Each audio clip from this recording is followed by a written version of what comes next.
This is us leaving to go to Pinmill. So the background is that you're taking the barge racing. You've given yourself a couple of days to do it because you want to do it under to sail. get there. To get there, because you want to be able to do it all under sail. And if you leave just on the Friday to go racing on the Saturday, the chances are that you'll end up having to use the motor at some point. Yeah, the forecast was for quite light airs for the whole period. So and southwesterly, which is good for going. It's the right direction for going there, isn't it? But in this particular case here, southwesterly is pinning you onto the pontoon. Yeah. So it's fairly light airs, but like you say, the wind's blowing onto the pontoon. Probably very fairly square, slightly down the river possibly. So we're head up on Queenborough Tide Landing. It's a floating pontoon in the Swale. Going this way is up the river to go round Sheppey. Going this way is down the river, which goes down to Sheerness Harbour in the Medway. Yeah. And then out to sea. So at the moment we are at this moment we're probably about half an hour before high water. So the tide is still flooding in this way. Right. Yeah. So the boat's pointing in the wrong direction in order to leave, but also from a tidal point of view, if we were to let go now, the tide would just sort of push us up into the corner. We'd probably squash this fishing boat. We might hit that buoy. With the water moving towards the boat from the stern, you don't have steerage where you can't steer the boat. The water needs to be flowing as if the boat is moving forward through the water. Yes. In order to be able to steer. So if you let go now, where do you think you'd end up? She'd fairly slowly. She'd just sort of creep up the pontoon, squash a fishing boat, and she might work her way up the little channel towards Queenborough Creek a little bit. Yeah. But she would just sort of ground in the corner there. We could, if it wasn't for the fishing boat there, we could swing. We could turn the barge around and start from that point. But everything's going to be pushing us onto the fishing boat, so there wasn't any merit in doing that. So what was your plan? How did you get out of this? So we're I'm just trying to think if there was any other particular benefit to waiting. I think it probably was just waiting, just because of that fishing boat. Probably a lot of it is just that it's just easier to wait for the tide rather than turning the barge around, wait half an hour and you don't have to. Yeah. That's part of it. Economy of effort. Yeah. Which is actually it's an odd thing with sailing without an engine. It's a lot more hard work. You're volunteering to do something that is massively more hard work. Yeah. And you then become obsessed with making things as easy as possible. So it's a little bit daft, really. Yeah. But you do need to be economical, as you say, with your effort, because it is hard work. And there's only the two of you, and it's quite a big boat. Yeah. So at this point, so we got up slightly earlier than we absolutely had to. Got a bit of a 3:30 a.m. face.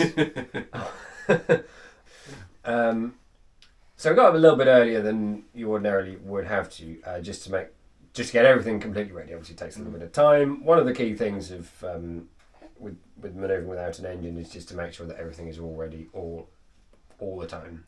Yes. So we are now we're ready to let go, completely ready to let go. The sails are ready to set. All the ropes stowing them are let go. You can see up here the ropes on the deck.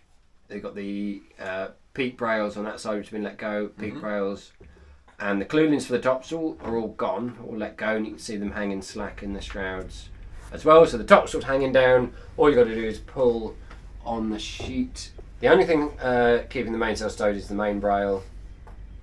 The main sheet's run out ready. You can even see the starboard wang has been let go. So the spreet is hanging slightly over to port. Which is quite an important thing if it's pinned in the middle, because the wind at the moment is blowing straight onto the pontoon. Yes. There's not a huge amount of it. So it's hitting that mainsail square on. Yeah. So letting the wang go and letting the spreet and the mainsail out over the side a little bit just relieves the pressure a little bit. Even with the mainsail stowed, the shape of it does give you a tiny little bit of drive. Yes, So, it does, yeah. So with the sprit hanging over a little bit to one side, it's all to the benefit of getting underway and sort of starting to get her moving as soon as possible after letting go. The foresail, which we can't see at all, is untied and just sat on the deck ready, and likewise probably the staysail. And the mizzen is fairly quick to set anyway. So yeah, we are all ready to go, and at this point it is just a question of waiting. So what we're looking for, we're watching the river, and we're watching the tide slacken away to nothing, and then waiting for a tiny little bit of ebb down the river. Theoretically, tide coming down the river, if you can push the head of the barge off enough into it, the tide will then draw her off the pier. Yes. Here it's quite tricky because it's just downriver of a bend and you're on the outside of the bend. So the ebb comes roaring around the corner and sets you quite hard onto the pier, which is part of the reason why we were keen to be ready in advance. So we're just having a little go here, just to get a feel for whether she'll come off the pontoon or not. And by having a little go, you've sent Henry up there with a big stick. Henry's up there with a big stick. So Henry's kind of going for it, and I've got a line here on this port quarter, which serves sort of two functions really. Partly just to stop her once the tide does start to ebb when we go for it properly. It will stop her from dropping down the river and hitting the survey boat that was just astern of us. But also, leading forward like that, I can pull on that, and that gets her going. Yes. Gets her moving forward, so you've immediately got... it contributes to your steerage way. And also, if you're moving forward through the water, you make less leeway, and with the wind blowing onto the pontoon... Getting speed is paramount, isn't it? Yeah. Because as soon as, like you say, we've done it so many times here at Houstow, and you let the lines go from the quay, and the first thing she'll do is go sideways until she picks up speed, and then she goes forward. So yeah, getting speed on it, yeah. So we pushed her head off a little bit just to see what she does, and Henry stopped pushing, and she's very slowly dropping back alongside. So there's not a huge amount of set of anything. It's just a little experiment at that point. Yeah, testing the waters quite literally. Yeah. Drops back alongside.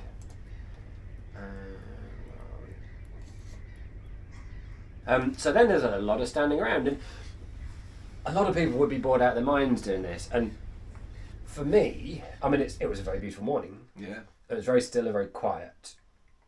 But it's all about kind of sort of being in the zone, I suppose. You know, you're kind of connecting with what's going on around you. You're developing an awareness of the tide and the wind and the barge and what the barge wants to do, and getting a sense for the balance of forces. It's all about balance of forces to make the barge do what you want to do.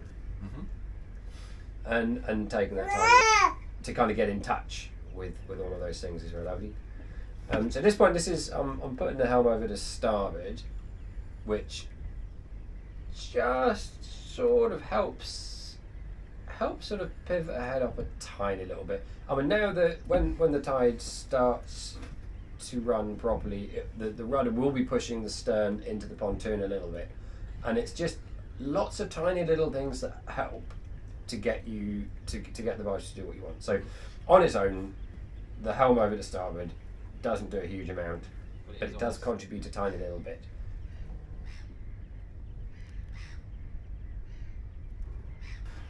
Looks like we're going to have another go.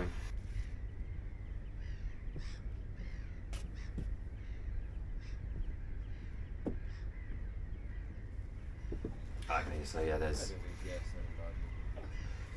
Calling VTS, let the traffic control folk know. I have recognized you just breaking away from the all-tide landing, and we're outward bound for the Orwell 2 persons. Edith May, manoeuvred, where was your destination again, please? The River Orwell, Ipswich. That's all it seems. At the moment, tide is unit is 5.5, and the wind is west-southwesterly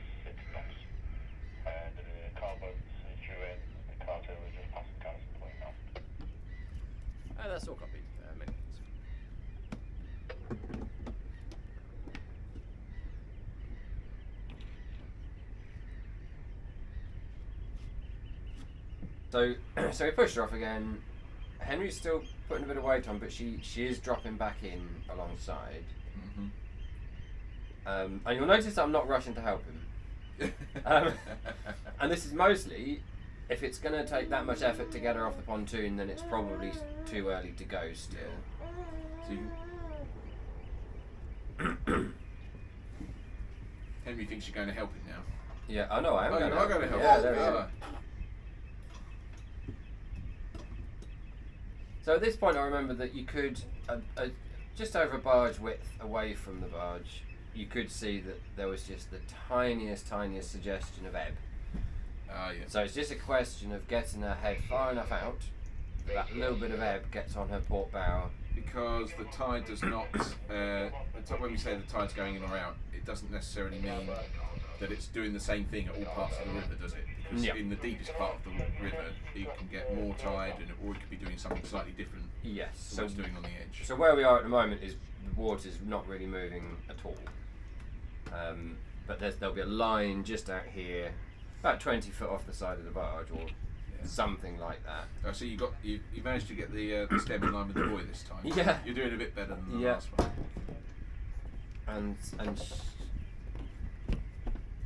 she's still a little reluctant, but we're still going for it.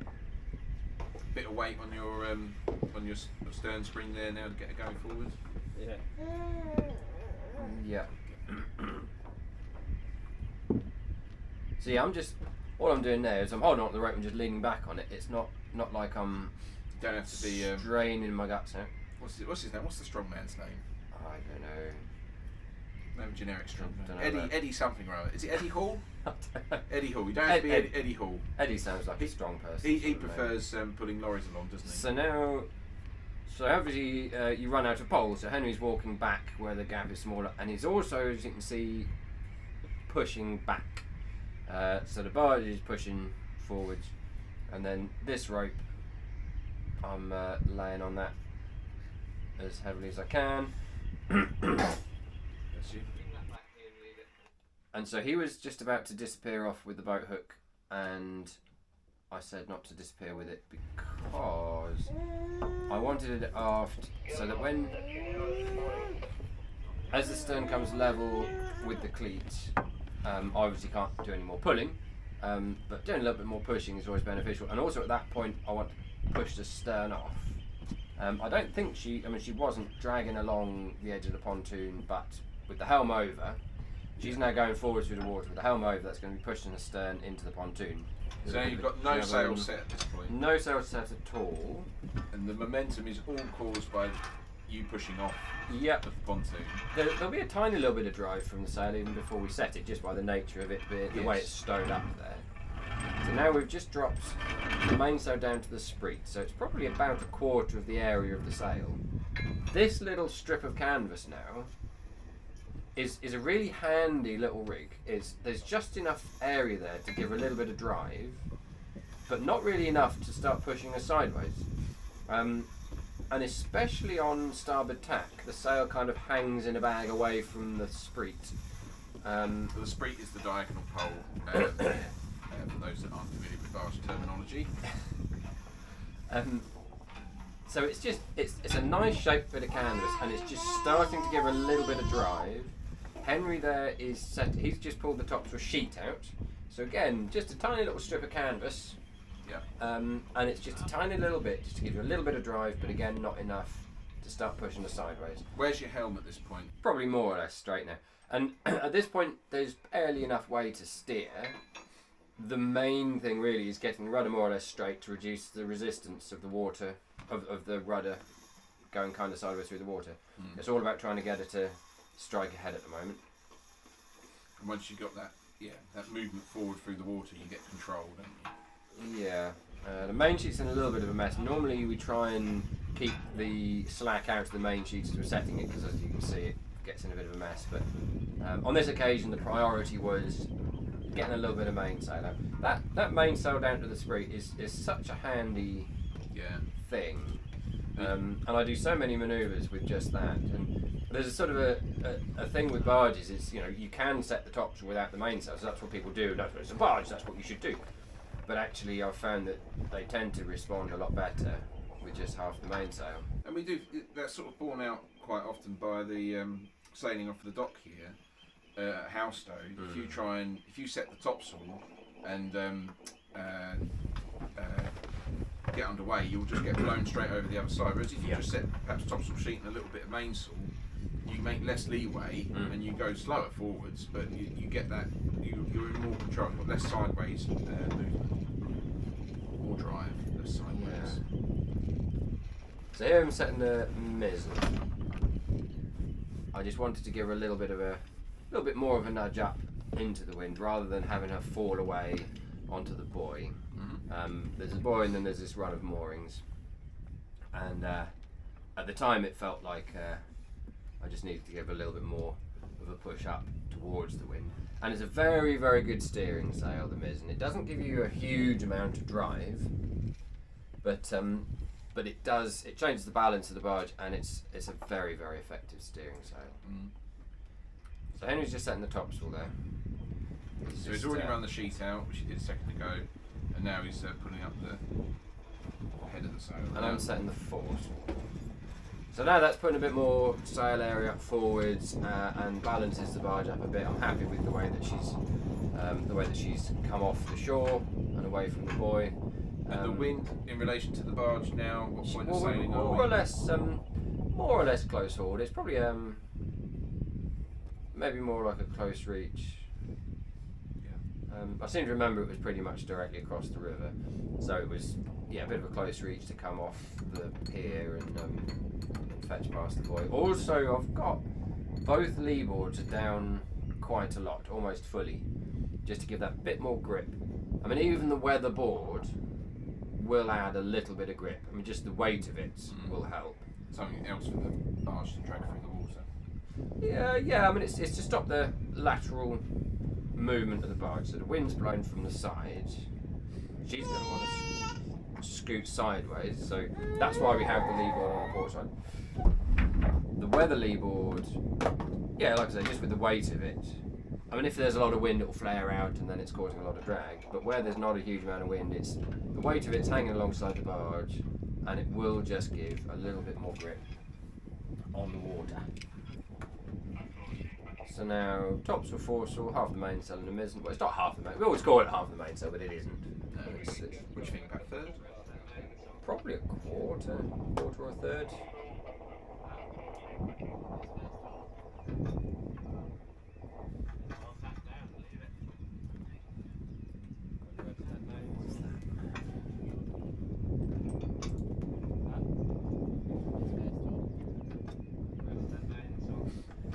So you see just a few cat's paws on the water there, like they're sort of indicating there's a little bit of breeze there. Not a lot of breeze, but a little bit. Oh, okay. Yeah, I hadn't actually set the whole of the mizzen. So there's the whole of the mizzen. So you dropped the boom out using the topping lift. Yeah. And then that was you just lowering the braille, and now you're pulling in the sheet of the mizzen. Yeah. So again, I'm leaving the mainsail or leaving the main sheet because the mizzen was the priority. But Henry's just dropped a little bit out, so I'm going to take in the slack, and then he'll give a little bit more mainsail.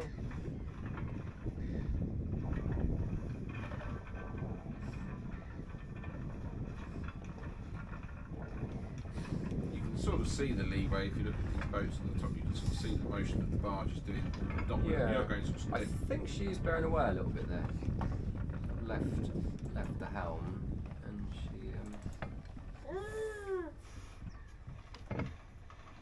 Oh yeah, you can see on the.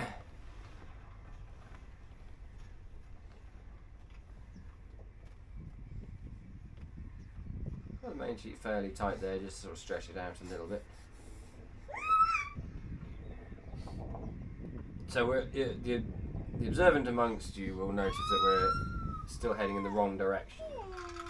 Because you're heading upriver at the minute. We're heading upriver. The channel's fairly narrow between the moorings, and although I now know that there is enough room for her to come round, this was still kind of quite early days, and so I wanted to get up into the corner where the channel curves round, and that will give a lot more room for us to put the tack in. Things are still kind of, we're underway and things are fine. Henry's tidying up, he's just coiling down the topsail sheet there. The lower brail's a little bit tight. The mainsail is a little bit of creasing, and that needs a little bit more of a tacking What's down. this here? Why you got this lift in the mainsail? Yeah, so that's mostly so it doesn't take the chimney out. But traditionally, the barges always have a row of reef points in the forward half of the foot of the sail. It's not to reduce the area of the sail, it's just to give you a better view forwards. Without those reef points in from the wheel, you can't really see where you're going. Right. Because on other traditional craft, you have the reef points in to reduce the size of the sail. So that you don't need that on a barge, do you? Because if we want to reduce sail, then we can wind it up on the brails, which are these lines here. You've got the lowers, and just above that is out of sight is the main brail, which is operated by the winch. So now, where we're shaping up, the line of moorings sort of follows. It goes behind the mainsail, and there's a buoy there, and then there's this fishing boat, and that's the fishing boat is where the river, the edge of the channel starts to curve round to go around the corner. I can see there's a mooring buoy just appearing here, and I think I'm feeling that the river is still, the channel is slightly too narrow still to want to try and put in a tack at this point. So I stand on and go around the fishing boat. You go around the back of the fishing boat? Yeah, oh, okay. Is what happened on this occasion. Yeah, you feeling the tension, Lily? You feeling the tension?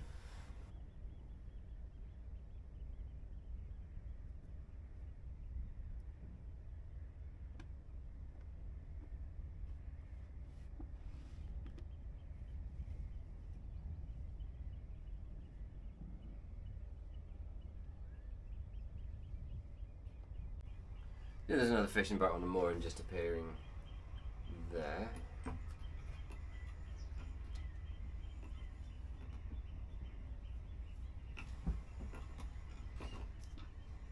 So I think I'm putting the helm up just to see if she feels like she'll be responsive enough to come around.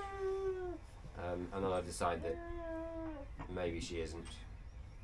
Because that fishing boat's a lot closer than it looks in the video. Yes.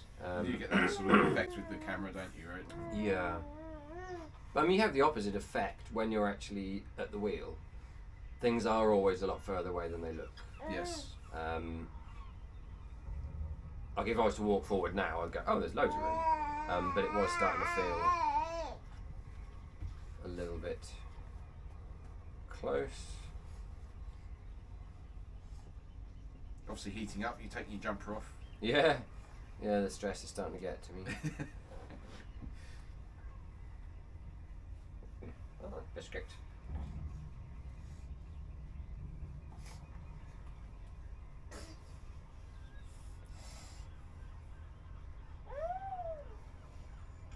Well, maybe we didn't go around. Maybe I'm thinking of a different occasion.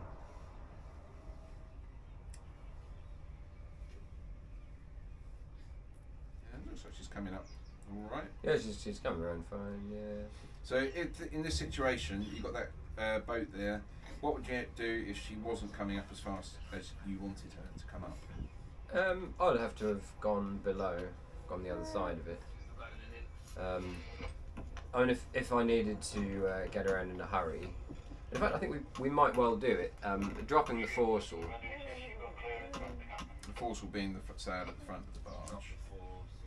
There you go. Yeah. Just heard the command. The bowline is in, ready for it to hold the sailor back as we tack. As we're coming up, you can see there's another buoy here, and actually that does give a good idea of how little space there is. That's on the other side of the river. That's on the other side of the channel. I'm just putting a bit more board down. With the board, as you lower it, it goes the centre of lateral resistance of the board moves forwards relative to the barge. So that is as it's dropping down, it's going to start drawing the front of the barge round more. You can see this is another mooring right there. I mean, there's a green buoy and there's a red buoy over there, which marks the channel as it curves round.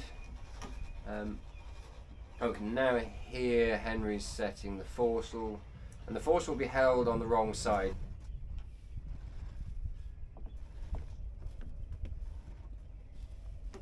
The wind is now blowing on that side. The main sail and the tops and everything else is still flapping. The foresail is pulling now, and the wind is pushing the front of the barge round that way. It's one of the things that makes the barge so manoeuvrable, being able to do that. And also the mizzen being sheeted to the rudder means that the mizzen is pulled round into the wind as well, so that's pushing the stern round. Probably could do a separate video on that. Well, definitely. So now she's round, she's going round easily enough now, so I've got Henry to let go of the bowline.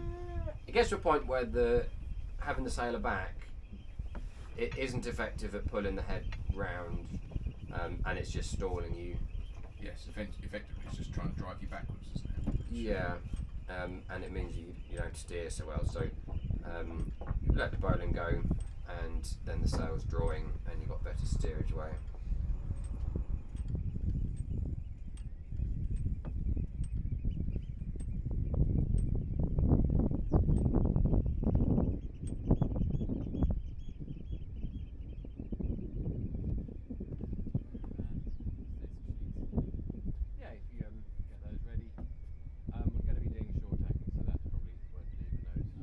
So she's then quite free. We've got the gear pinned in still because the river you can't quite see it. You can see these moorings here, but there's more moorings further out. So we have to come out a little bit and then sharpen up for a closer fetch down the reach. And it is pretty much close hauled going down the reach.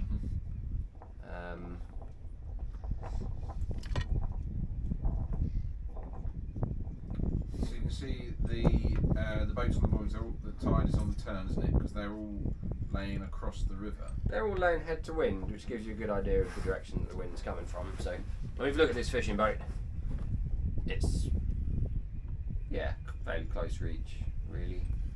And also it indicates that the tide hasn't turned where the moorings are. Yeah. So out where we are and over to starboard, the tide has started to ebb, but that effect hasn't started on the moored boats yet.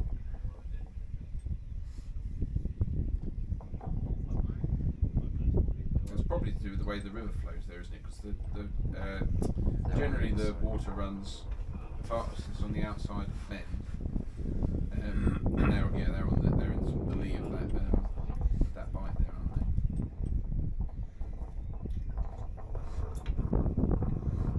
aren't It sounds quite windy, but it really isn't.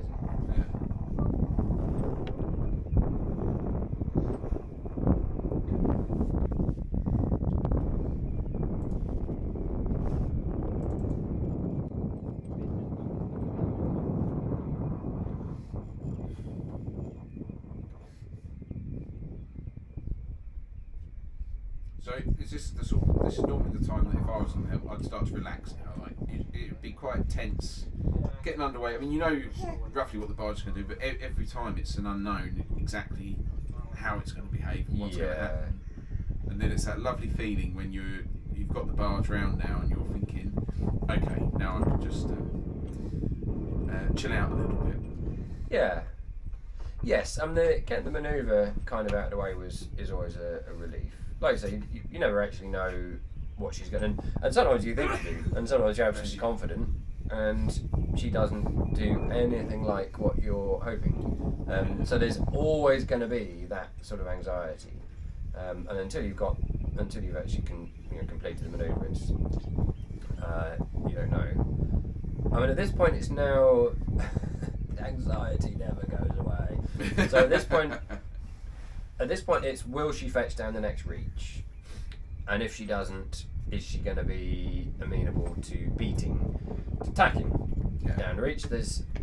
She will do it. We have done it in very, very light airs, but that's not to say that she'd do it every time you asked her to. and it really is at the extreme of what a boat of that size can do. Yeah, how wide's the channel there? It's like I think 250 feet. 250 feet, and the barge is 86 feet long. So reminder, we got it down to something like 150 feet. It was something absolutely ridiculous. And being not as confident with Edith May, yeah, I don't really know what she'd do.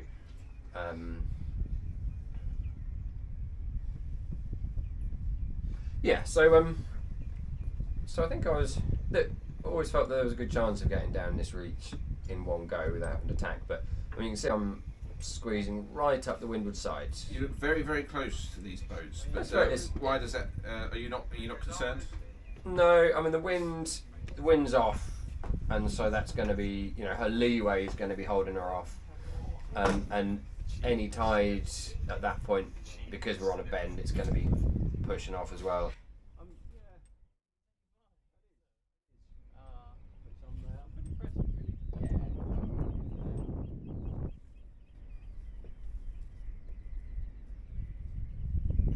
So it's going quite close under the stern of the moorings, and you always got to be careful with moorings with moored boats, because obviously they swing about. Yes. In this situation here, the boats are already swung round, so the sterns are as far out into the channel as they're likely to get. If there was a gust, they would stretch out the mooring a little bit and drop back a little bit. So there's always movement, but they're as far swung as they're going to out into the channel, so you can afford to get fairly close. So we just pulled the wang in a little bit just to get the topsail and the mainsail in slightly tighter to get her to point a little bit better, just to make sure she gets down the reach. I just love these mornings when, like you say, so it was about 4 o'clock or whatever it is. No one's about really. It's all just a little bit of air. It all seems so effort. Like barges love that sort of condition, don't they? Like it's amazing. I always think it's amazing how much a barge will do in that light little bit of air. It is. At that time of day. But this is pretty much it, really. Where we go, I think we set the stay sail in a little while. So you're on your way to Pinmill? On our way to Pinmill. Well, that was a very lovely, lovely manoeuvre. Well done. It was very lovely, yeah. Well done, barge.